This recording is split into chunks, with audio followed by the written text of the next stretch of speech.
Buddy, Town of Hilton Head Island, Gullah Geechee Land and Cultural Preservation Task Force meeting, November the 6th, 2023. Go ahead and call this meeting to order. Karen, are we in compliance with FOIA? Yes, we are. Great, thank you. Would you please call the roll? And I hope Certainly. And everyone, please make sure your mics are on.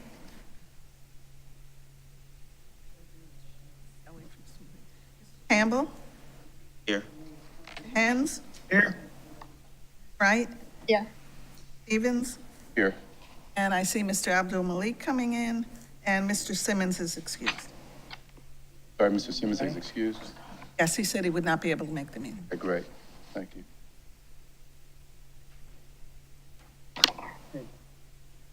All right, the next item I have is the approval of the agenda. There's no visions or questions, so I can have a motion to approve the agenda. Approved. Second. Hence, made the motion, Ms. Wright has second. All those in favor? Aye. Unanimous? Okay, we have some minutes from September the 11th. Had a chance to read back through those minutes. Motion to approve the minutes from our September 11th meeting. Approved. Mr. Hens has made the motion. Second. Wright has second. All those in favor? Aye. Passes unanimously as well. Great.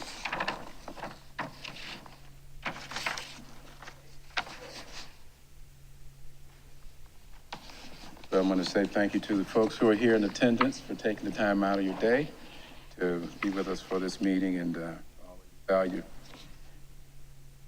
attendance from our community and our public. The next item I have is the appearance by citizens.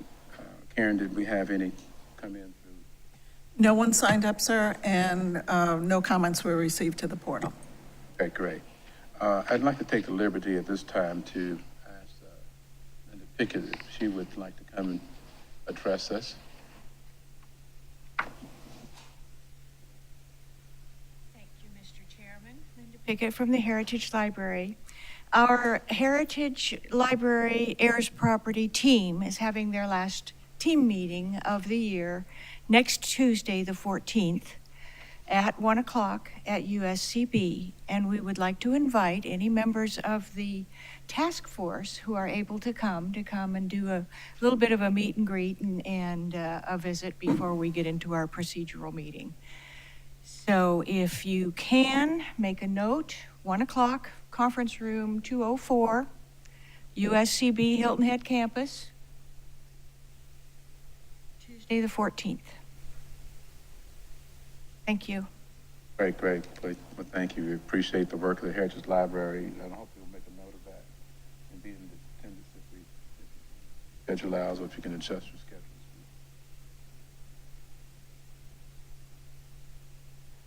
Okay, next I have staff report.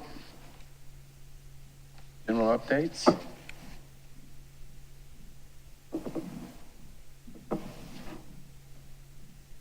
Good afternoon, Missy Lewick, Director of Planning, for the record.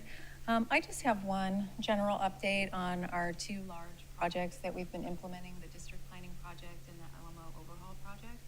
And just wanted to let you know that this week at the Public Planning Committee, we will be communicating to Public Planning Committee and getting direction on streamlining the approach for the district planning project overall.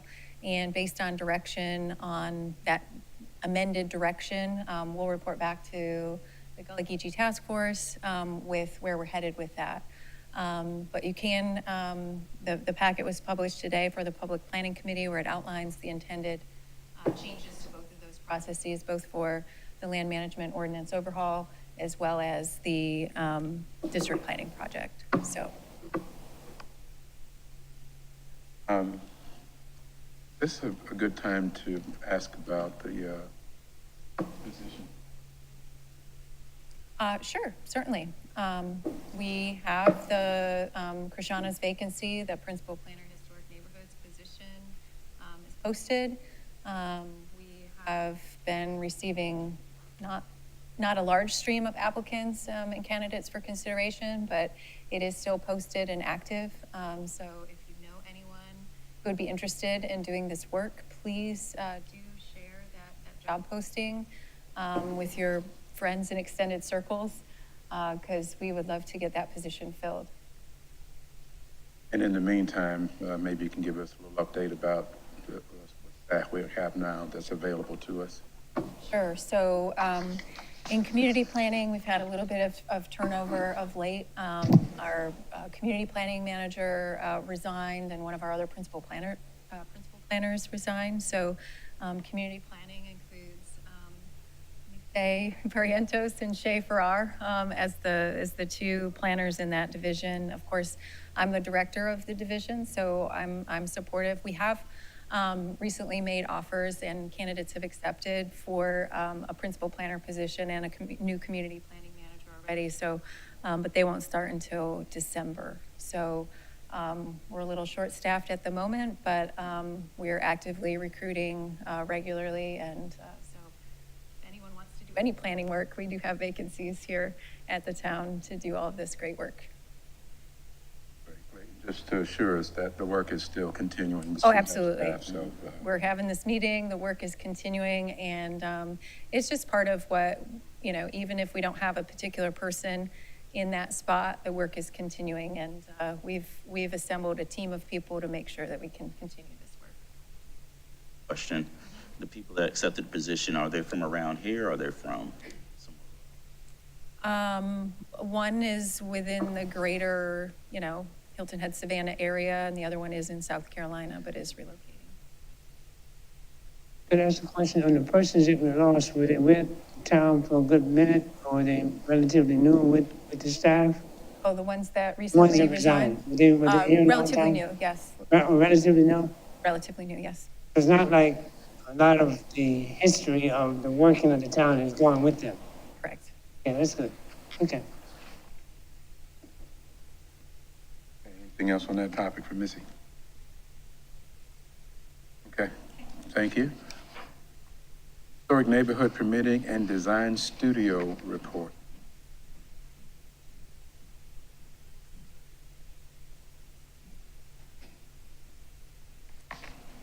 Good afternoon, Alexis Cook, Principal Planner.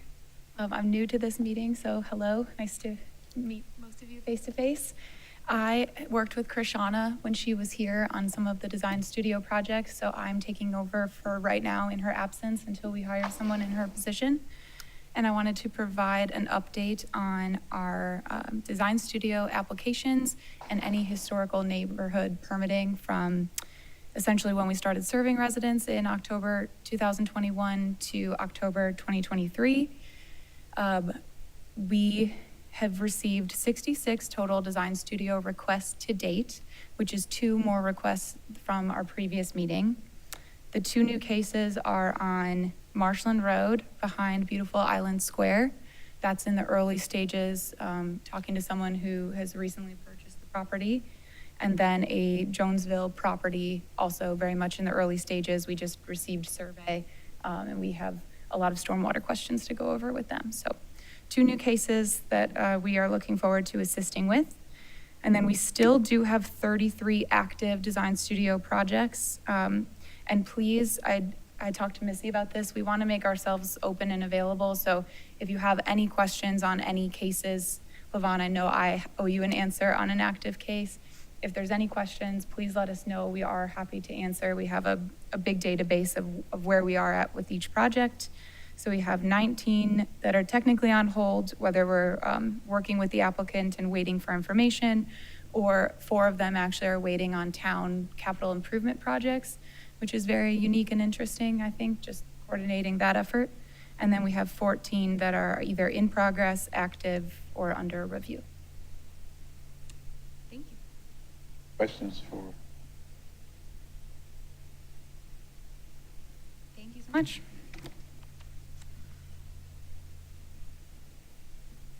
Okay,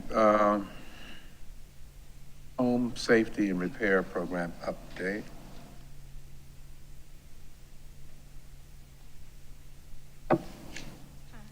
afternoon, Nick Barrientos, planner. I will begin the update for home safety in place of Chris Yates today. As of the last update, we have received 6 new applications, and we have completed 14 applications. There have been 8 more applications under contract for a total of $39,892, for a total now value of $525,713 for a total of 32 homes under either contract or pending final contractor quotes. We have added 2 more completed permitted jobs, and for a total of 7 now. And there are 15 applications that need additional information. 3 applications have been withdrawn, probably due to not meeting qualifications. 8 applications, did not meet income qualifications.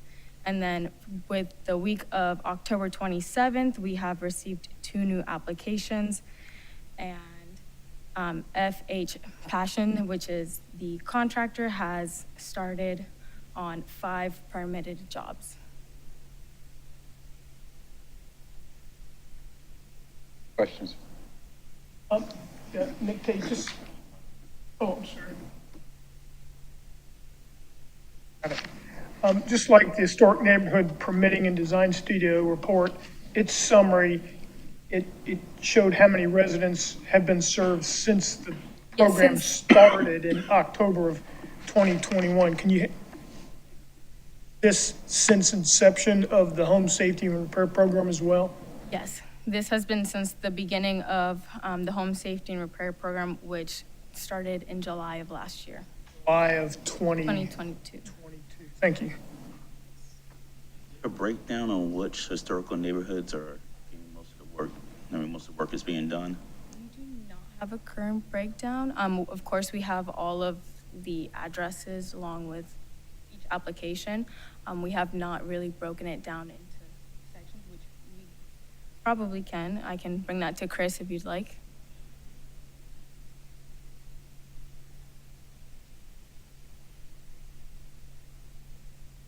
I have one question as well. Chris may have made, in fact, he did make mention of the fact that some of the homes will probably be in need of additional resources.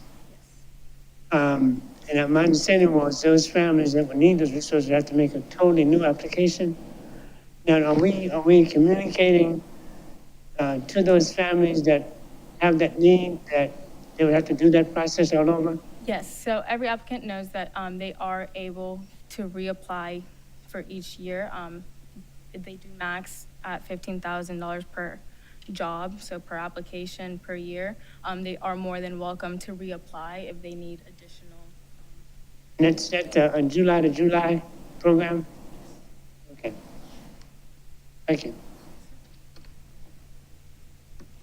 Questions for Nick Tate? I just want to make a comment that I know of some of the applicants who've had work done and they were very pleased. So I just wanted to say thank you. Okay, great. Thank you, Nick Tate. I will also be here for sewer connection. Are you here for the next item? Yes, sir. Okay, sewer connection program. And then again, since our last update for sewer connection, we've received 8 new applications. We have gotten 5 more letter of approvals for these applications for a total of 25. And then 6 of these have not been scheduled for connection yet, but we are working with PSD on those. And then we have had a total of 19 of these applications completed for a total of $113,466,000.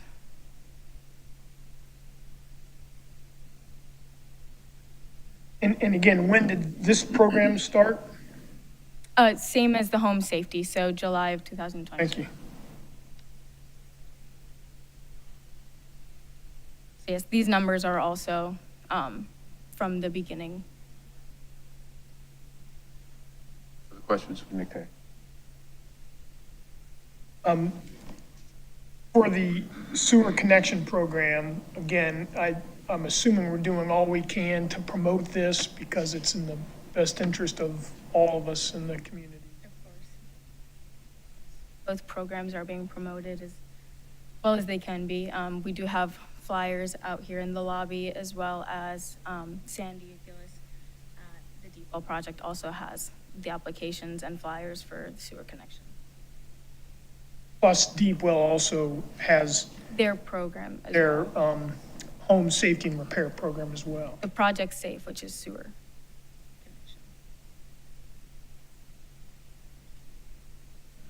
Oh, no, I'm good. Yeah, yeah. Great. Thank you, Nick Tay. Okay, next on the agenda is discussion items, and we have a proposed 2024 meeting calendar. All have had a chance to look at this. I don't know if anything jumps out at us.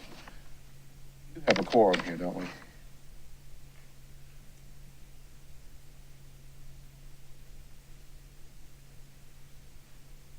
Have you all had a chance to look at that meeting?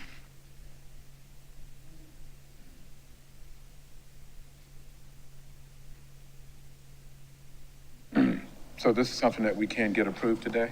If we-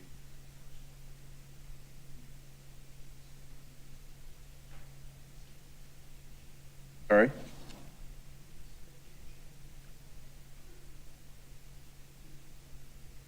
Yeah, that July 1st meeting is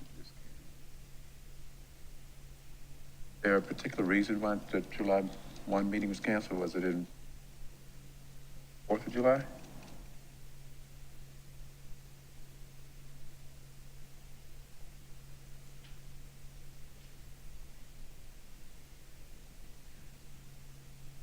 Sorry, can you repeat the question? Question is about on our meeting calendar. Yes. We have the July 1st, 2024 meeting canceled.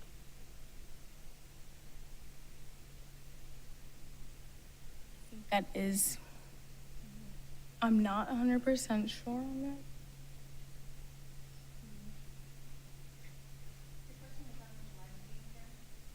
I understand. I believe that came from Krishana. Is there an objection to having that meeting canceled if it's in the summer when there's Yes. the probably meeting- not a lot going on? Or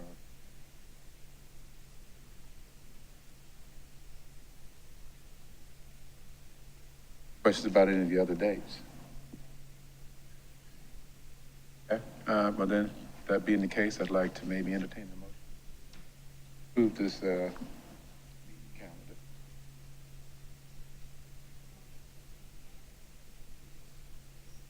Thank you. Ms. Wright has made the motion. Is there a second? Leak has made the second. All those in favor? Unanimous.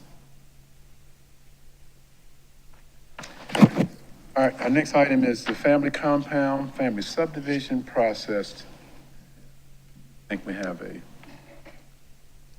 meaningful Wanted to presentation. touch base real quick on the home safety and repair and sewer connection projects.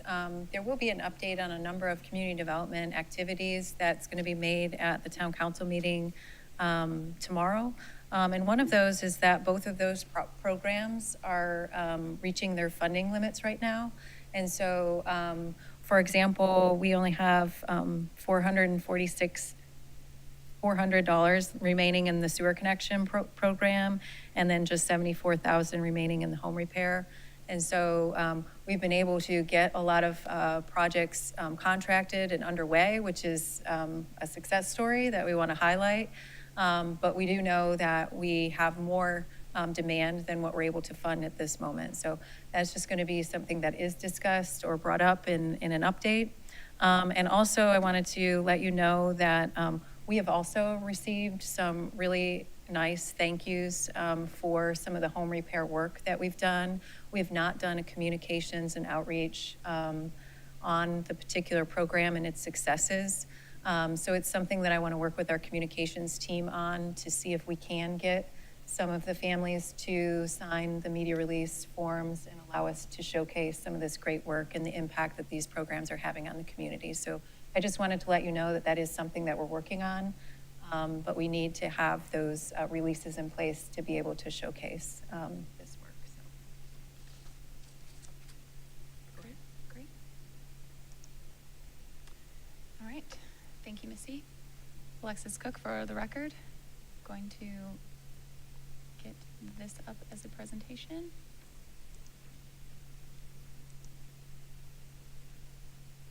All right.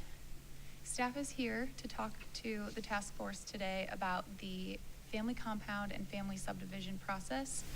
We'll go through the history. I'll start with the agenda, but really we want this to be an open dialogue today and not be the end of this conversation. So with that, we have a full agenda on the presentation. We'll go through the background, which highlights the history from the preservation project all the way through Planning Commission, through the task force.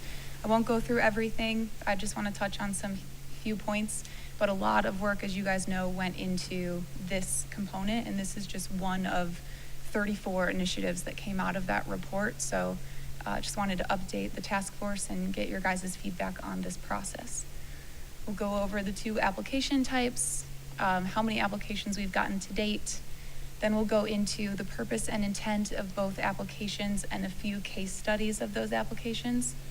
We'll go over a general comparison to our other application types, development review, excuse me. We'll go over what's working, and then most importantly, I want to go over, and same with Missy, the areas for improvement.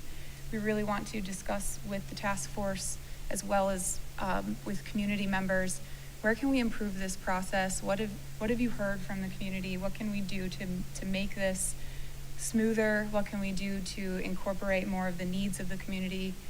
So really, this is open for discussion because we're jumping into LMO Phase 5, and this is the perfect opportunity to marry this conversation with meaningful change.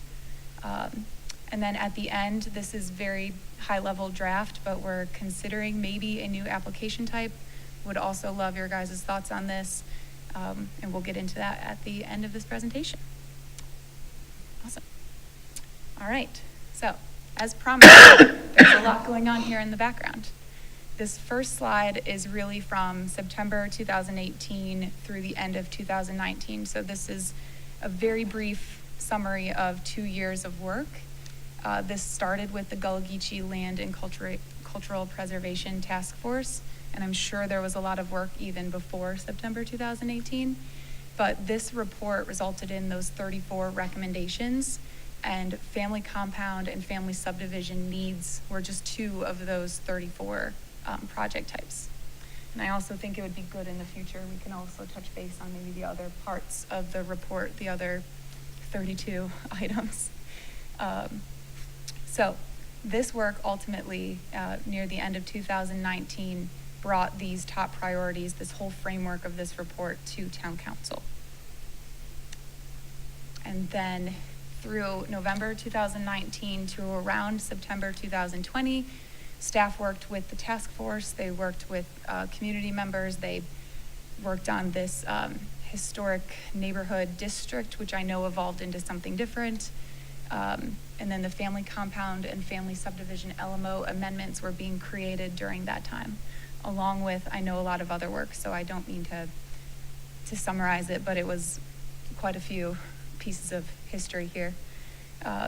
So from 2019 through 2020, working on these drafts, bringing them to Planning Commission, bringing them to the task force, bringing them to Town Council. Ultimately, at mid-2021, they were officially adopted as 2 LMO amendments for family compound and family subdivision. So 3 years of a lot of work here. I know the task force is familiar with these sketches, but I like them. I think that they set the stage for really what we're looking at for these application types. So we have family compound, we have a regular subdivision, and then we have family subdivision. You can see the differences. Family compound has, less setbacks, less buffers, more open space, more space that can be shared with family members. And then family subdivision is really those dedicated parcels for each individual family member, but still enjoying that same lot together. Going into the family compound and family subdivision analysis and applications to date, I think it's important to remember the zoning districts that do allow these type of applications, which I think will be a conversation that I'd love to bring up in the where we can improve, because these are residential applications, but as you can see, these application types apply to many different uses, Mitchellville, Stony, Main Street District, light commercial district. These are some things I'd really like to discuss as a group, kind of as we get through this presentation. And then we've had 6 family compound applications. 5 have been approved. 1 is in progress of approval. 5 family subdivision applications. 2 have been approved and 3 are in progress. And we'll go over case studies for both of these types here shortly. So, family compound. We have a single parcel of land that allows multiple homes to be built with reduced buffers, setback, access. As you can see in the example here, I'd like to dive into the purpose and intent. So the purpose for the family compound is to provide a shared living space for family members while maintaining individuality, but also having shared amenities. We want it to promote a sense of togetherness, communal living, and convenience. The intent of the application type is to design to assist the family without triggering the full range of LMO requirements. And you'll see a trend. Both application types have a very similar method, but they are, they do result in different outcomes. Yeah, please. I think we can ask questions along the way, can't we? Yeah, sure. While it's fresh. Yeah, so, a family compound, it's one property owned by multiple family members. Yes. And because of that, can't get a mortgage for a house on that property typically, because it's a big property with potentially multiple owners. That what makes a family compound and different from a single family detached property. I think that's when heirs property becomes an issue. That's only if it's like heirs property. So this application type, while it may be applied to heirs property, it does not have to be a situation like that. So sometimes, yes, with heirs property, when you don't have clear title, it is difficult to get a mortgage. And so then there are less options for development then of that parcel. But a family compound or a family subdivision is based on, the definitions are that it is in family ownership since 1956. So there's some criteria that are required for these application types. But the difference between a compound and a subdivision obviously is that it's multiple homes on one parcel for a compound, and then a family subdivision still has that it's been owned in family ownership since 1956, but it can be subdivided. There are, again, lesser setbacks and buffers and access requirements for both application types. Both of them only require the infrastructure to be installed to the point of development, so where you're ready to develop. And there's some slides that go through a comparison between family compound and family subdivision, and then the other application types that are similar in our code that these types of development would fall under if we didn't have these 2 application types. So we either have a small residential plan review type that is called ADPR. It used to stand for abbreviated development plan review, and then a minor subdivision process. And so these application types that were created were meant to solve some of the obstacles and barriers that were identified with the Gullah Geechee Land and Preservation Project Report. And again, as Alexis identified, the purpose of this overview today is that We are going to be under contract with a code writer late this year and start that LMO overhaul in January of next year. And what we're looking for is to start the conversation with the task force and with the public and with the group of stakeholders that we met with last week to identify where we can improve these processes. So this presentation is to give you, like, what are these applications so you understand what they are, what we've reviewed and approved to date, some case studies of some examples that we have reviewed where we've identified what's working and what's not working from an administrative standpoint. But what we also want to hear is what is not working, what could be improved upon, what even was not considered in the drafting of these that we should consider with the new code consultant in our new code. So that's just what we're trying to get from today's discussion, really is on how can we improve these application processes to meet the needs that were identified in the project preservation report. So a family compound, what type structures would we expect to see on a family compound? Would they be single-family detached homes? Would there be mobile homes? Typically, well, the structure type, so this is considered single family per the code, but typically the development type is manufactured home or a modular home, but it does not have to be. It could be a stick-built single family home or other developments. But typically what we see are manufactured homes, yes. And I think it's fair as part of this conversation, granted it is sensitive, right? This is community members' personal information. Like when you start talking about mortgages, I think it's a important conversation to have because as we'll discuss later with easements and access and legal documents and that process where we try to help the applicant through that journey, we don't necessarily overlap or we really don't help into the financial part of their journey, and that's really just because it's their private information. But I would say it would be fair to have community members, if they're willing to share with us if there's difficulties obtaining a mortgage with this type of parcel, with this type of plat, if that makes sense. If people would like to bring that to us, we would love it, especially in private where they're comfortable with sharing that information. But right now, we don't dive into the financial side, if that makes sense. Fair enough. And that's where I think some of the work of the Heritage Library and working with families to structure, and then they can take it from there. Policy when it comes to protecting their privacy. Their titles, or structures on the property, or whatever type of, however they want to use that.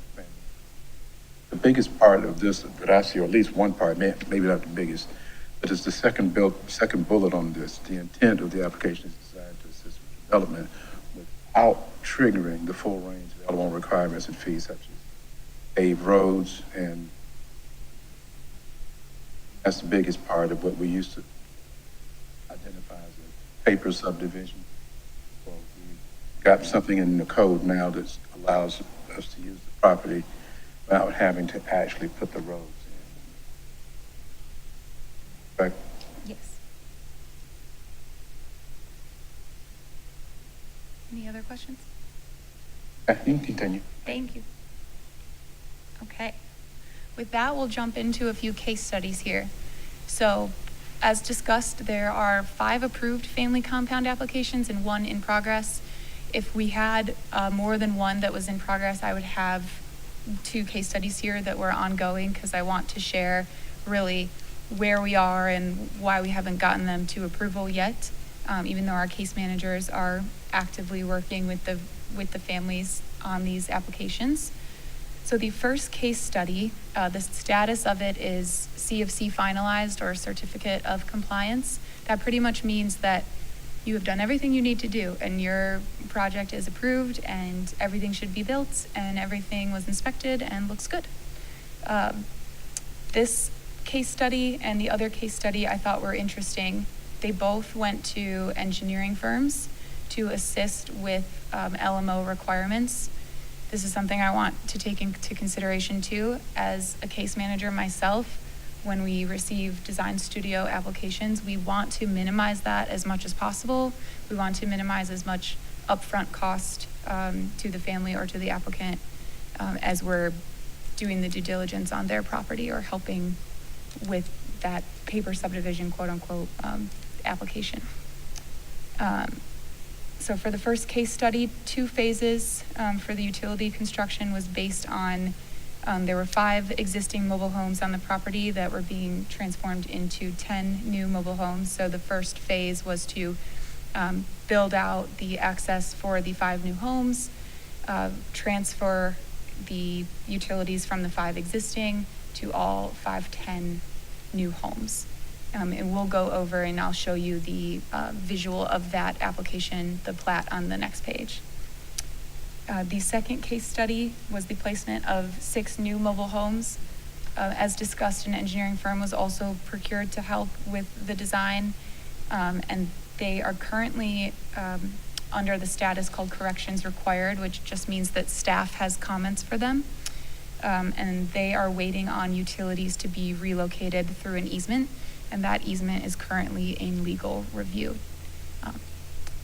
So with that, I will move on to what these look like. So this is case study number 1, where they were going from 5 homes to 10 homes. As you can see, this is one parcel. We do have an access road that loops around the parcel on both sides that flanks the homes. That could have been existing. Most likely that was for fire safety, being able to reach every home and make sure that they are served. So this is what a typical plat for a family compound would look like. And please feel free, if you have any questions, to stop me. But I will go on to case study number 2. This is, as you can probably tell from number 1 to number 2, I pulled a post-development survey. So this is how things are currently. And then this is an engineered plan. You can see the utilities are drawn out in more detail, driveways, where the homes are going to be placed. You see some construction phasing here. These are some of the realities when we have applicants come in and they're ready to construct, that we want to help as case managers serve them best, so that at the end of the day, the right product, the homes are in the right place, they're safe, people are happy.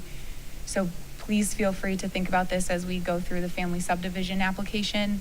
I saw some interesting, I wasn't the case manager on all of these, actually on, unfortunately, none of these, but met with the case manager, I asked him questions. I wanted to learn kind of what the themes were. And on the family compound cases, typically they would hire an engineer and typically they were ready to build. And I was noticing on the family subdivisions, typically it was more, we want to subdivide for our families and we're not ready to build just yet, or maybe only one person is ready to build. And those applications, how you implement those were a little bit different. So just something to keep in mind. Yeah, please. In those situations where you have family members who may be ready to build and family members that are not ready to build, Yes. that family that's not ready to build, can their deed be registered to them without the infrastructure being put in place? To my understanding, yes. These application types are set up to whoever is ready to build. Let me go back to this slide. Let's say this is a family compound, so you unfortunately cannot see my cursor, but let's say that the top right home of the 3 is ready to build. The access road would need to be fully built out, but let's say the middle right was ready to build. The road would just need to be built out to that home, and the utilities would just need to extend to that home. And then as the rest of the family members are ready to build, then it would extend as.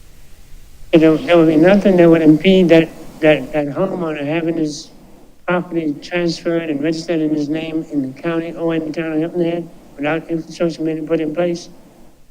It shouldn't, because I think that's a good question, I can confirm. For utilities and access. Abraham, were you referring to a subdivision rather than a compound question on whether the deed could be recorded? Because in this case, the ownership on a compound doesn't change. It's just they're getting a plan approved to add more development to the site. Okay.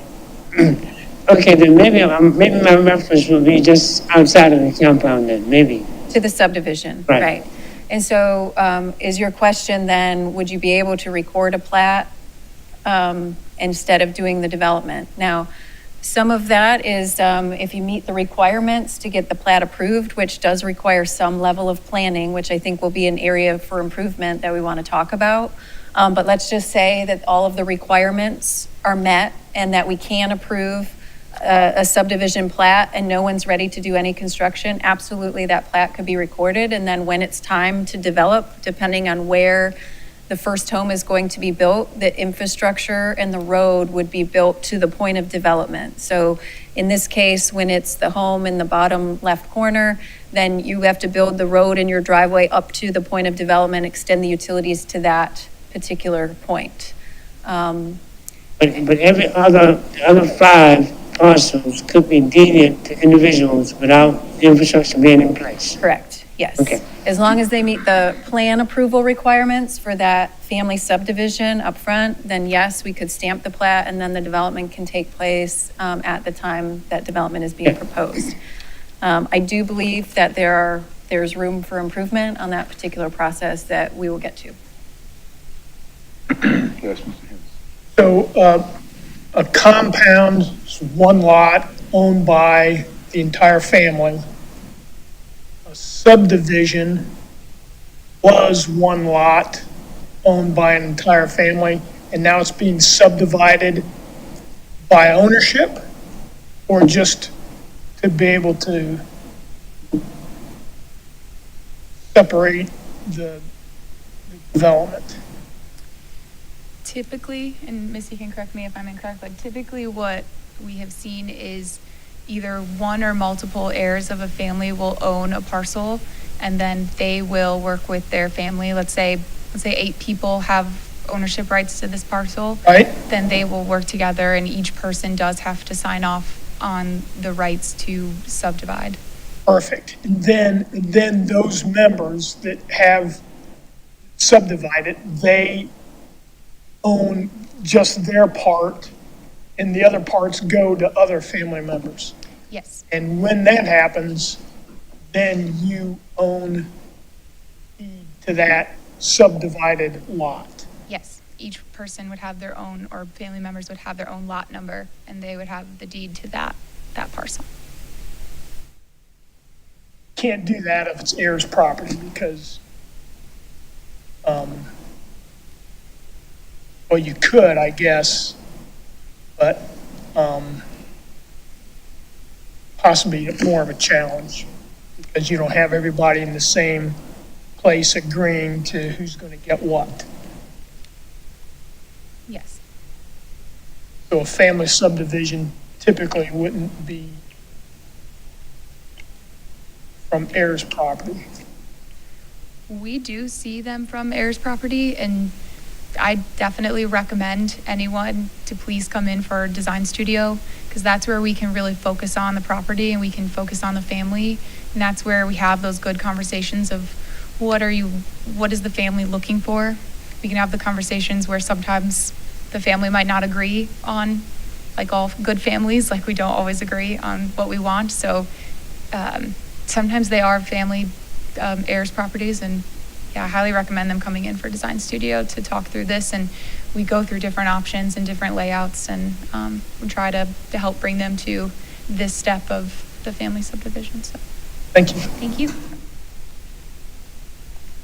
Okay, so we'll move on to family subdivision now that we're chatting about it. So I think Missy has gone through quite a lot of the background and intent, so I'm going to jump from definition to purpose and intent. But the purpose of the family subdivision it aims to create individual residential lots as discussed throughout this larger property. And I want to just focus on the graphic. I think it really nicely shows when you have a typical subdivision, you have multiple setbacks from the road, you have multiple setbacks from adjacent use, you have setbacks from stormwater and easements and varying properties. And then you can see that those setbacks and buffers for a family subdivision are reduced. And later on, we will go through kind of side by side what they are for a regular subdivision, what they are for regular applications, and then what they are for family applications. The intent of this application type is to assist local families by creating a cohesive subdivision, reduce any impact fees associated with being a subdivision, improve road setbacks as discussed, buffer setbacks, and typically design something that is more cohesive, where we won't have, smaller lots or impacts from major roadway design. So with that, we will move on to the two case studies that we have for family subdivisions. Both of these are in progress. So the first subdivision is a case study where we were almost there, and talking with the case manager, we need to add a fire hydrant to the plan. And this is where, when you're looking at a subdivision from a plat standpoint and from a subdivision requirement standpoint from our LMO, there are quite a lot of utility requirements that come into play that we don't always put on the plat, but we want to be considered. So fire hydrants are one of them, stormwater is one of them, of course, water and sewer. So a lot of really good, I would say, behind the scenes with the family conversations happen before you even get to a surveyor or your platting step. So case study number one is working out that fire hydrant configuration, and to my understanding, that's their main, I don't want to call it an obstacle, but their main next step that they need to coordinate to get approval on their final plat. Average cost of a fire hydrant? I think it depends on the PSD, but I have heard it's, my rough swag number, being an engineer, is 4,000 to 6,000. That's from the South End's PSD, their rough approximation. I think this is on the North End, so that would be Hilton Head PSD, and I don't know that number off the top of my head. I would hope that they're about the same, somewhere in the same ballpark. That would be my guess. And that's where, again, whether you're in their design studio phase or you have your active application, your case manager can help connect you to the utility and really should already have that conversation with the PSD going. And I think he does have it going with the PSD. Family subdivision is fire hydrant cost. Yes. And I do know that working with the fire chief, that we try as hard as possible to say, okay, I think we need 500 to 1,000 feet. Where's the farthest home going to be? And then we try to get as reasonable as we can, where we still are providing a safe service to the people who will be having lots in these subdivisions, without being overly restrictive. But I will get with the case manager on that, because I don't know exactly where they've landed with that.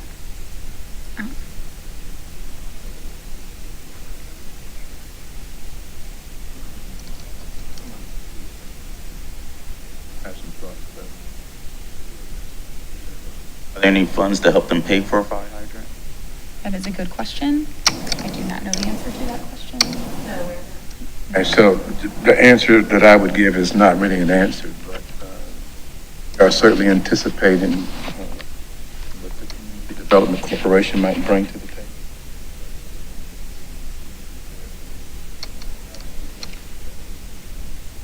Items like that. I don't know about fire hydrants in particular. Thinking when we talk about people developing their property, Development Corporation will have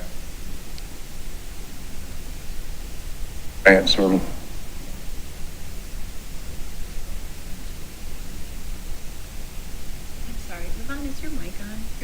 It is. It is. It's on. The light is on. Yeah. Do I need to speak up? I can hear you.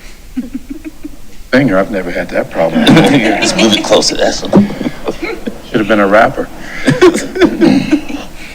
Hey, but anyway, yeah, I hope that, I think that's the answer for now. I think it's a very good question, and I think it's, along with the CDC, it's an opportunity, an area for improvement for these application types, for sure. And hopefully we'll have an opportunity to interact with the CDC at some, our task force, or maybe invite the director to. The new director's first day was today, so. Okay, where is he? I don't know, touring probably, maybe, I don't know. But that's, yes, we will make sure to get the new executive director of the CDC in front of the task force shortly. Great. And maybe to the meeting next Tuesday, I think that might be a good idea if he can attend the library at USCB. We'll try that too. Yeah. And hopefully our next task force meeting. Yes, yes, yes. Great discussion. All right, our next case study is also under corrections required. They have quite a few staff comments, so I was going through them, and I was going through them with the case manager as well. They have some addressing inconsistencies, so this is discussion among the family. I do want to keep their, I do want to respect their privacy as much as possible. We have some coordination with the county assessor office that needs to happen. That is between the case manager and the family. I know that he is working on it with them. And then, as stated in the LMO, if they were to eventually sell the property, access would need to be installed. And I think that's an area for improvement too, is to make sure that we communicate access does not need to be constructed right away. There's just certain doors and windows, like selling your property, that would require the access to then be installed for the new owner. There are some landscaping plan requirements, and that's another area for improvement that I hope we can discuss here shortly. And then, as summarized before, the readdressing component is the most challenging part of this application, and that's coming from their case manager. So case study number 1, here is the draft platted subdivision. Typically, there's certain requirements that still exist, like 5 or more lots require a 30-foot right-of-way, so that's why you see this here. For fire, you have to have a turnaround, but we have reduced access setbacks, reduced adjacent setbacks, reduced buffers.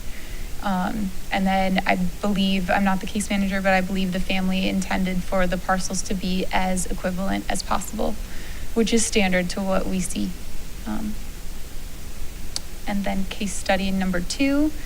This one is a little different, so we are not splitting the parcel equally here, but a tract A and a tract B.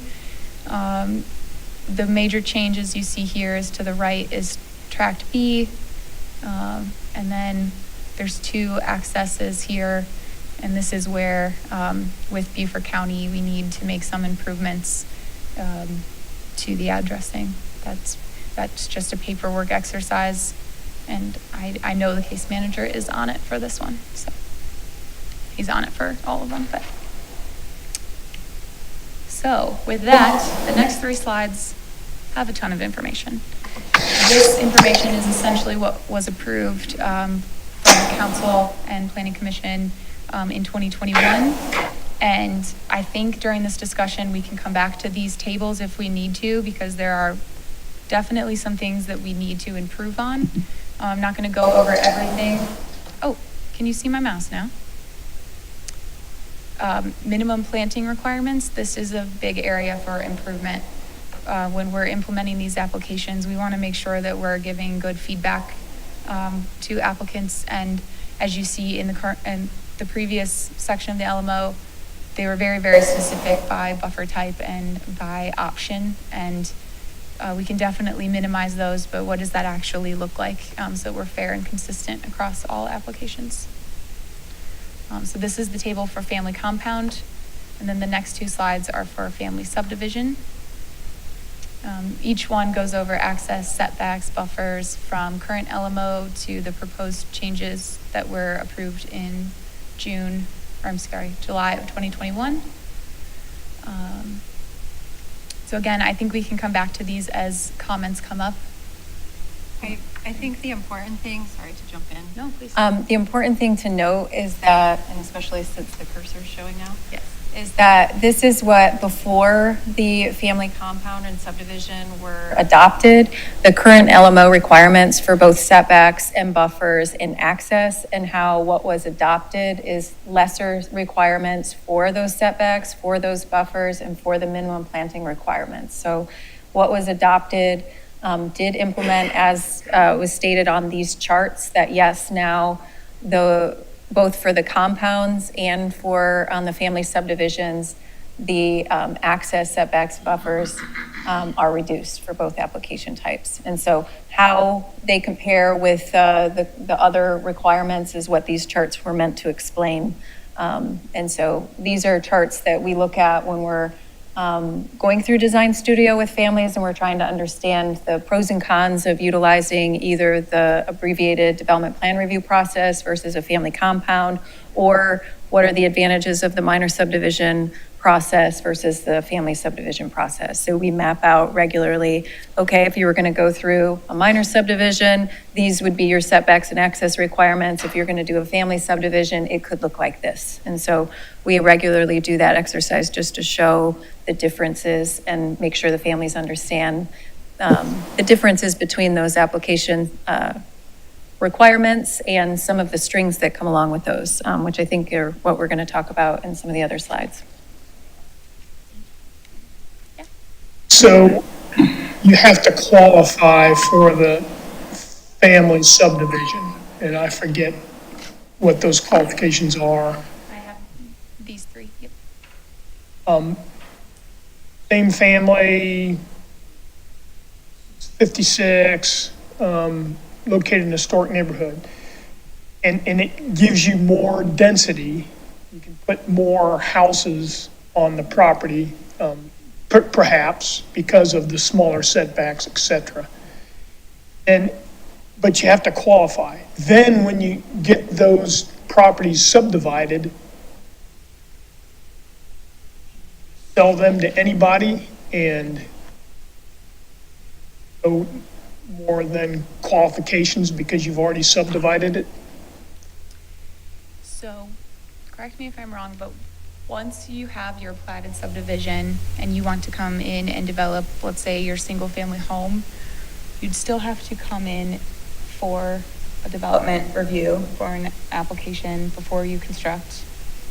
This is after your family subdivision application is approved.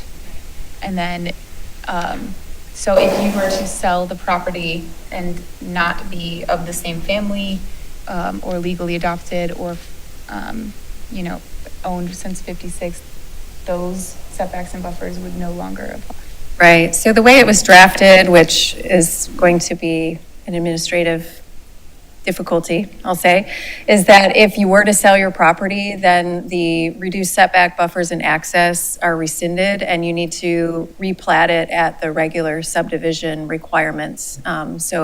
So that is something that we talk about with the families that are doing family subdivision, that if there is a sale outside of these requirements that meet the definition of family, then it changes that approval. If the house is already built?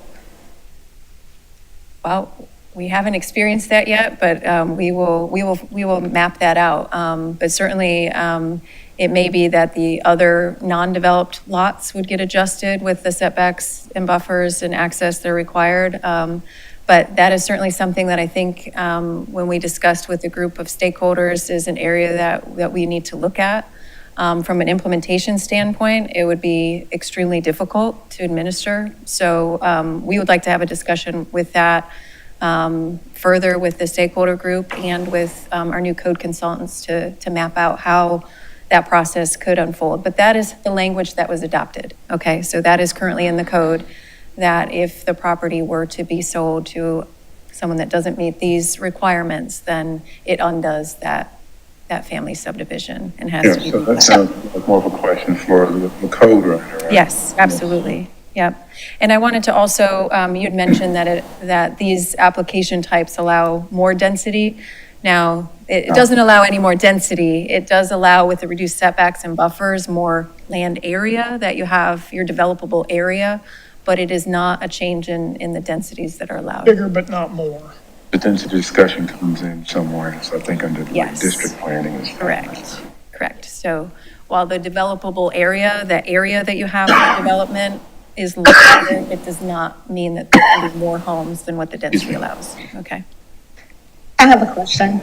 So if the town purchased that property, would that apply to the town as well in terms of following the guidelines? Or if they decide to develop it later, or Sorry, how would that, the language here would apply to the town if they bought the property from his property or families? well, the town wouldn't meet these application requirements, so the town would not develop under a family compound or family subdivision application type.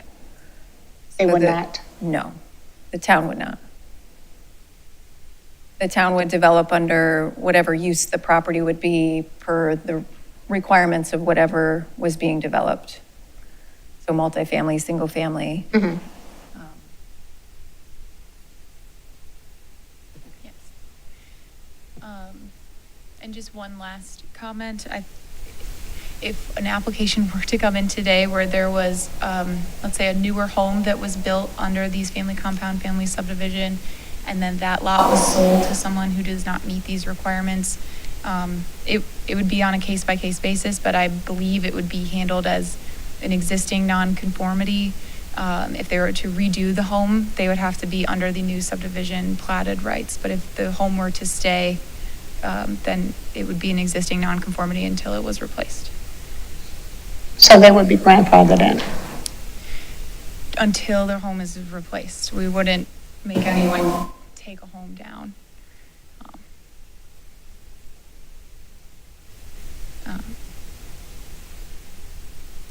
Okay, so rounding out from the tables, we're going to move on to some of the things that are currently working, but again, I want to focus on where we can improve, what we can bring to the code writer. I think we've already touched on some very good items here, but based on LMO language.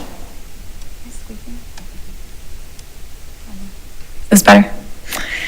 So based on the LMO language and how we implement these applications, they are fast-tracked. So if we get a family compound, family subdivision application, they are brought to the top of a case manager's priority.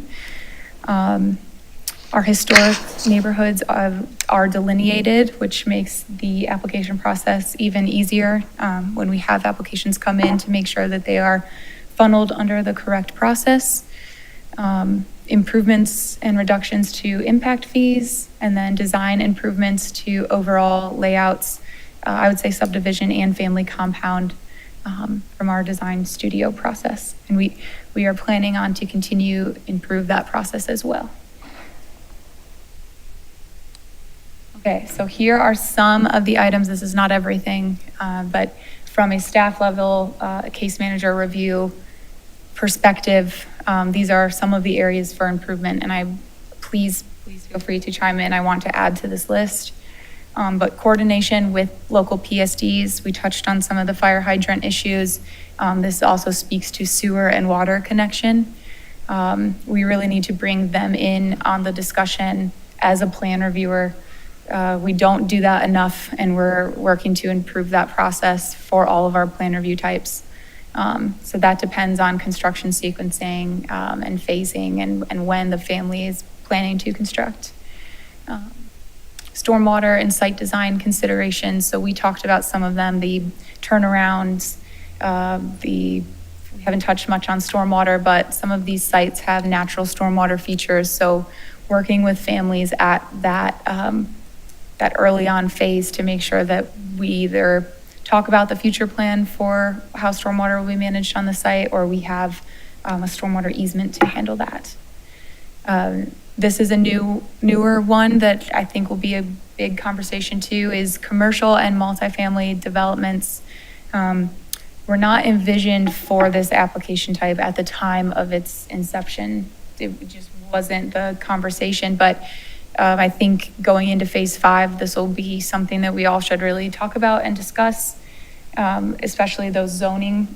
When we talked at the beginning and we saw the light commercial zoning, multiple zoning types, what does that mean for townhomes or apartments? Or are these things that the community is interested in? Are these things that council and the community have an appetite for? So just something to ponder there. And then clarity is needed on buffers. Before you move on. Yeah. So the commercial multifamily developments, Yes. is this a place where there may be opportunities for people who operate like a home business? I think it's an area for opportunity that should be brought to phase 5. I think so. That's something that I would ask to be considered, and we have to look at that. And I know the businesses have to be within reason. But in some of our previous discussions, we've talked about the different ways people use their property, especially in the culture, for preservation and for economic development as well.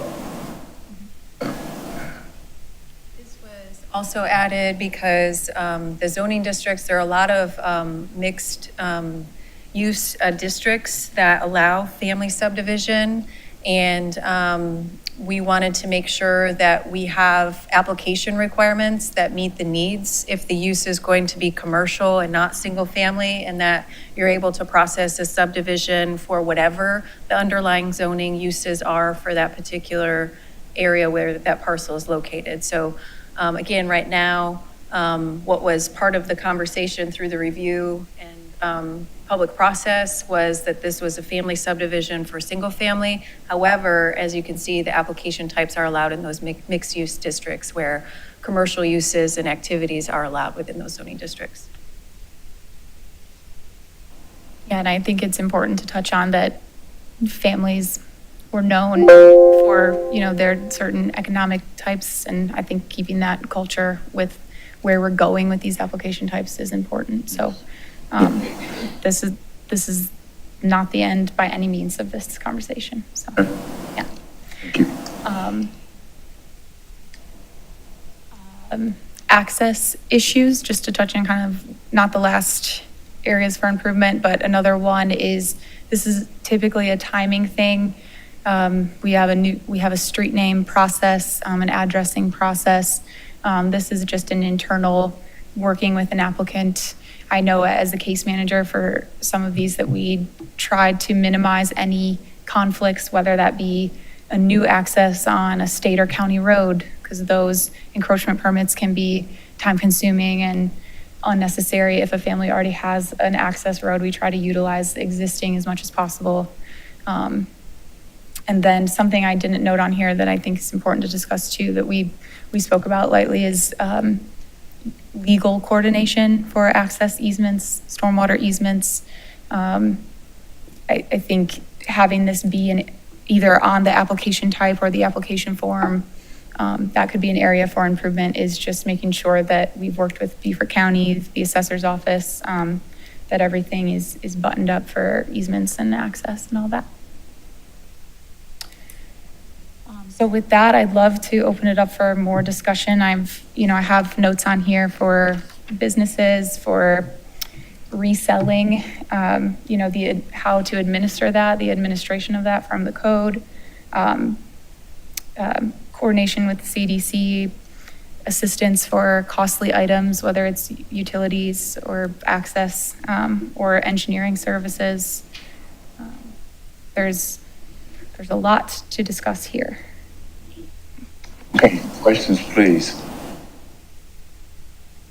With the access issues, excuse me, I just remember conversations we had, and maybe some of my colleagues can help me with this. Historically, there have been accesses that have been identified that may not match with what the town or the county has for its records.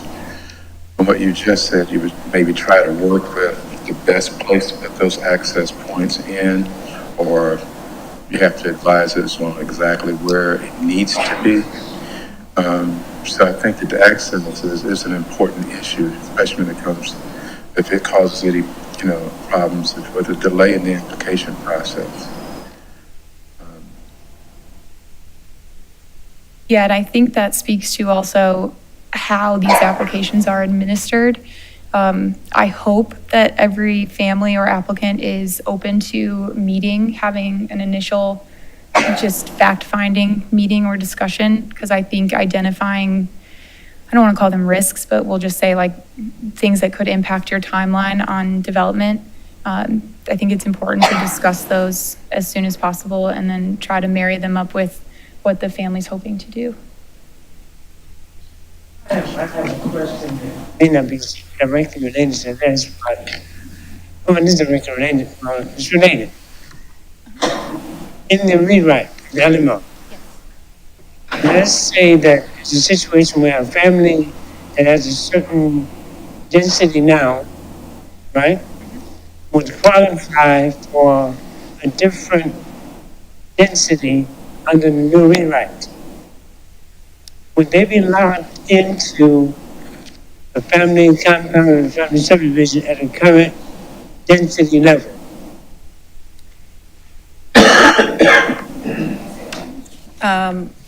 As written, family subdivision cannot be amended. So I think that's one of the hurdles right now with the current language, is that if there are any other entitlements that are allowed on those properties, that this is a kind of one opportunity kind of application type. So that's definitely an area for improvement.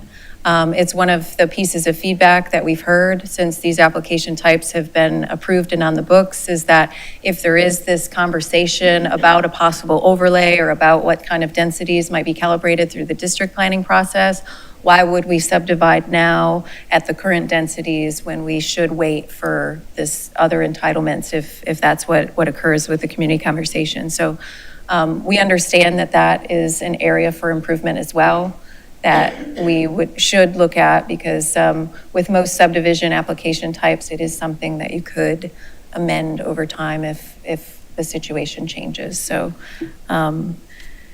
but just kind of like the process when we are going to go into a meeting with our new code consultant, the team has, with the current code for family compound and subdivision, have identified and highlighted areas where either clarification is needed or where processes maybe are or aren't working. And again, we're hoping to map out additional areas for improvement that we would then say, okay, we've had conversations, we've processed several applications.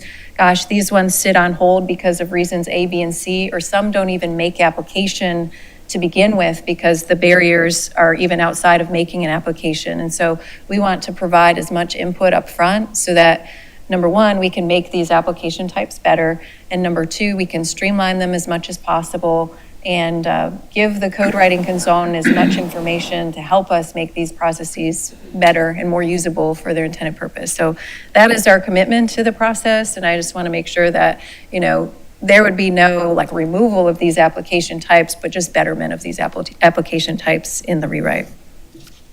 So the other part of that question, I guess, may be for the consultant or the code writer as well. There's no process for appealing an application if it was to the question that we asked before. Is that something that we could go back around to like the design and review board, or does it go somewhere else, or does it stay within this process? Yeah, I would have to look at what the process is for that. I think that goes through our standard appeal process for any decision, and then that would be something that would be reviewed by the board. So that may be a way to take advantage of changes that are being made. Yeah, and we'll review if there are questions about if there's a decision, what's the appeal, like we'll map out, going forward when we're in the actual rewrite process and we have something of substance to bring to the task force on where we're headed. And if there are other questions about how to navigate an approval or how to navigate a decision that you want to appeal, what is the roadmap to do so? Any other questions? I don't have another question, but I do have a thought that perhaps with all the information that was given today, that we should maybe set aside some time just to deal with this as a single item, and then kind of dissect it as a single item. Yeah, There's a lot of information to Yeah, oh, absolutely. We can have this on the agenda next month as well to kind of, now that we did the overview, we can dive right into talking more about areas for improvement. We can better map out what we heard today and have it on a screen as a starting point. I think that I like what we did before, and we can certainly engage some of the stakeholders in the community as well to get some input and not really wait till the meeting. Okay, We could, Sure, we can do that again. At a time as well. Yep. Sorry. Could we like do a workshop, a not official meeting, but an unofficial workshop where we get, talk freely and learn from our neighbors, and is that a possibility? We are a public body, so we would have to have it as a public meeting, but we could do a workshop style if that's what your interest was. Yeah, it's, I don't know what others think. It sounds like a big production, but if there's not other items we have for our meetings, then we're kind of dealing with it here. I'd like to try to get ahead of it before the meeting, and make the meetings a little bit more fruitful, and people are more educated. They can come with educated questions. I think, Chair, you were talking about us meeting again with the stakeholder group, fleshing the areas for improvement out a little bit more, and then bringing this slide with the results of that meeting back to the task force in December so that the task force can have one more look at it. Is that what I'm Yeah, understanding? That's Okay. what I would suggest. Okay. I'm open to other ideas, but that's what I would suggest. And we're happy to take information at any time, like phone calls, Sure. emails. Please.